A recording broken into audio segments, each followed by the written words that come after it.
सेवा की खैर खबर लेते हुए हम आप पहुंचे हैं झिरनिया में। जी हाँ, ये वो मंडल है जहां पर भारतीय जनता पार्टी सबसे ज़्यादा पसीना बहा रही है और कहा यह जा रहा है कि बीकन गांव से लेकर झिरनिया तक बीजेपी का कमल खिलाने के लिए प्रदेश उपाध्यक्ष जीतू जिराती लगातार 24 घंटे सक्रिय हैं इस पूरे इलाके में। हमारे साथ खुद जिराती जी हैं, सीधी बात करते हैं। जीतू भाई, किस तरह से बीजेपी का कमल खिलाने के लिए आपने डेरा डाल रखा है? नहीं, देखिए यहाँ क्या है, सब कार्यकर्ता सक्षम है और बहुत मन से सब कार्यकर्ता यहाँ पर लगे हैं। मतदाताओं का मन भारतीय जनता पार्टी के साथ में है। माननीय मुख्यमंत्री शिवराज सिंह चौहान जी की जो रीति नीतियाँ हैं उनके साथ में पूरा आमजन है, मतदाता है। नरेंद्र मोदी जी ने जिस तरह से सशक्त भारत खड़ा किया है, उन सब चीज़ों को लेकर के, चाहे वो राम मंदिर का मुद्दा हो, चाहे धारा 370 की बात हो, तो ये बड़ी आश्चर्य की बात है। मुझे लगातार 1.5 महीना यहाँ पे हुआ है कंटिन्यू। जिनको कांग्रेस अपना वोट बैंक समझती थी, जिनको कांग्रेस अपना पॉकेट का माल समझती है, वो आदिवासी वनवासी क्षेत्र का नौजवान भी, उनके घर के लोग भी इस बातों को समझने लगे हैं कि कांग्रेस ने सिर्फ उनके साथ छलावा किया है, उनके वोट बैंक पर डाका डाला है। और हमको सबसे ज़्यादा अगर बेनिफिट यहाँ पर किसी बात का मिल रहा है तो जो इन्होंने झूठे वादे किए थे, झूठे वचन किए थे और उसमें कहा था कि भैंस चराने वाले बेरोजगार को भी हम 4,000 रुपये महीने का भत्ता देंगे, 2 लाख रुपये की जो कर्ज माफ़ी का इनका जो झूठा वादा था, उस पाप से इनकी सरकार तो गिरी, लेकिन आम मतदाता इस बात को समझ चुका है। आप अभी आकर के देखा होगा आपने, आप सतवाड़ा वगैरह सब जगह ममनाला वगैरह होते हुए आ रहे हैं, यहाँ से वहाँ तक आपको कहीं झंडा दिखाई दिया, कहीं कोई कांग्रेस का कार्यकर्ता दिखाई दिया? जहाँ देखो वो भारतीय जनता पार्टी की लहर है। और लहर इसलिए है कि ये हम जो अपना काम कर रहे हैं कार्यकर्ता होने के नाते वो तो कर ही रहे हैं, लेकिन आम मतदाता भारतीय जनता पार्टी का कार्यकर्ता बन चुका है। बहुत भोले होते हैं आदिवासी, कहा जाता है कि वो जल्दी बातों में आते हैं राजनीतिक दलों की। तो क्या लगता है, कांग्रेस अब तक जो है एक परंपरागत वोट बैंक मानती है आदिवासी को, क्या इस बार सेंधमारी होगी भीकन गांव और झिरनिया में खास? देखिए, नेतृत्वहीन कांग्रेस है। जिसको नेतृत्व करना चाहिए वो नेतृत्व करता ही नहीं है।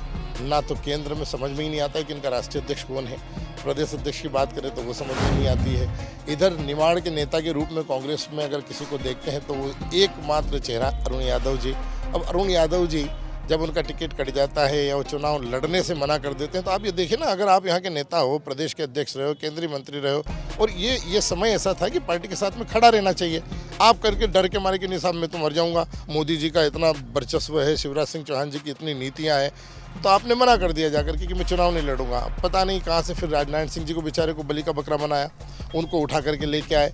उनको लेके आने के बाद जो है सभा करने जा रहे हैं। आप देखिए, दोहरा मापदंड देखिए कि एक तो मना कर दिया, दूसरा फिर आप सभा कर रहे हो तो सभा में खुलेआम आप ये बात कह रहे हैं कि फसल बोता हूँ मैं और मेरी फसल काट कोई और ले जाता है। इसका क्या संदेश है? क्या लोग समझते नहीं है? इसका सीधा संदेश ये है कि उनके अनुयायियों को, उनके लोगों को उन्होंने सीधा संदेश किया है कि ये अपनी फसल चुरा कर ले जा रहे हैं। राजनारायण सिंह जी, इनको वोट देने का नहीं है, वोट भारतीय जनता पार्टी को ही दो, मोदी जी को ही दो। और ये कहीं ना कहीं अरुण यादव जी हमारे लिए बहुत अच्छा काम की मदद कर रहे हैं। अरुण यादव जी बीजेपी की पूरी मदद कर रहे हैं, 100% ऊपर मिल चुके हैं। तो अरुण यादव जी तो सेटिंग हो गई भारतीय जनता पार्टी के बड़े नेताओं से। मुझे तो ऐसा लगता है उनके इस तरह के स्टेटमेंट से कि कहीं ना कहीं कुछ हुआ ही है, वरना इतना बड़ा नेता ऐसी बात कहता है क्या, मेरी फसल थी, कोई काट ले गया, कोई चुरा ले गया, ये कोई बात होती है क्या? अरे आप ही ने मना किया, आप ही ने संदेश दे रहे हैं वो लोगों तक। और मतदाता जो है, आपने जैसा कहा कि आदिवासी मतदाता बहुत भोला भाला होता है, निश्चित रूप से भोला भाला।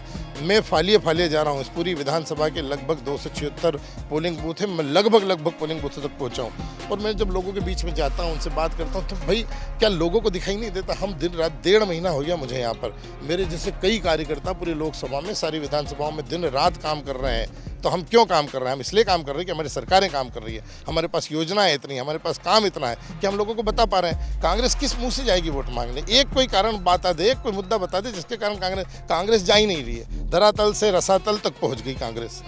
ज्ञान की गंगा आप बहाएंगे और राजनारायण की कोई जगह नहीं है यहाँ पर, ऐसा कहा जाता है। देखिए, आप आए हैं महेंद्र जी आज यहाँ पे, अभी तो आप इस विधानसभा को आपने देखा है। अभी आप यहाँ से पन्ना ना जाइए, आप जाइए खंडवा, आप जाइए बुरहानपुर, चारों तरफ भारतीय जनता पार्टी की जय जयकार है। काम करने वाले लोग कांग्रेस को नहीं मिल रहे, इसलिए नहीं मिल रहे क्योंकि नेतृत्वहीन है ना। कौन मिलेगा, क्यों मिलेगा? हर्षवर्धन जी और अर्चना जी को मना लिया है आपकी पार्टी ने, कोई सबोटेज का डर तो नहीं है कोई बावागा? ये भारतीय जनता पार्टी के बेटा बेटी है। और एक बात और आपको मैं बता दूँ, ये कोई भी नहीं बताएगा खुले मन से, ये भाजपा है। यहाँ पर बगावत करने वाले के खिलाफ वो खुद ही बगावत का शिकार होता है। यहाँ अगर किसी ने ज़्यादा हौसला परस्त की, ये सिस्टम है भारतीय जनता पार्टी का, ये संगठन है, ये 2 से 300 पार ऐसे ही नहीं हो गया है लोकसभा में। ये यहाँ पर किसी ने भी अगर गड़बड़ करने की कोशिश की तो आपके पास तो एक कैमरा है, भाजपा के 100 कैमरे लगे हुए हैं कि कौन कहाँ क्या कर रहा है। उस काल चक्र में वो फंसता है और जो काम करता है वो आगे बढ़ता है, जो गड़बड़ करता है वो नीचे चला जाता है। बीकन गांव की जीत जिराती जी की भी जीत मानी जाएगी, ये माना जाए इस लोकसभा संसदीय। मैं तो कार्यकर्ता हूँ, मेरी काय की जीत होगी मतदाताओं की, जीत होगी यहाँ के कार्यकर्ताओं की, अटूट मेहनत कर रहे हैं दिन रात। मैं तो इस सिस्टम का एक सदस्य हूँ, तो सदस्य के नाते मुझे यहाँ पर काम करने के लिए मेरी पार्टी की बड़ी कृपा है मुझ पर, मुझे यहाँ पर भेजा है और मैं जितना मुझसे बन पा रहा है मैं उतना कार्य कर रहा हूँ। और कार्य भी क्या कर रहा हूँ, मैं तो बस इन लोगों के बीच में आ जाता हूँ, बात करता हूँ, प्यार करता हूँ, गले लगाता हूँ, मुस्कुराता हूँ और लोग गले बढ़ते जाते हैं तो मुझसे भी उनका अपनत्व होता है और मेरी पार्टी से भी लोग जुड़ते चले जाते हैं। भारतीय जनता निमाड़ की तपन भी है, निमाड़ की तपन के साथ साथ जीतू जिराती का दावा भी है। देखना हो कि भारतीय जनता पार्टी जो पसीना बहा रही है और बीकन गांव से लेकर झिरनिया तक जो माहौल और भाजपा के लहराते झंडे हैं वो कैसे वोटों में तब्दील हो पाते हैं। ये खबर यहाँ पर खंडवा की जारी रखेंगे और इस सफर को आगे बढ़ाएंगे और आपको ले चलेंगे फिर एक और नए सियासी नज़ारे की ओर।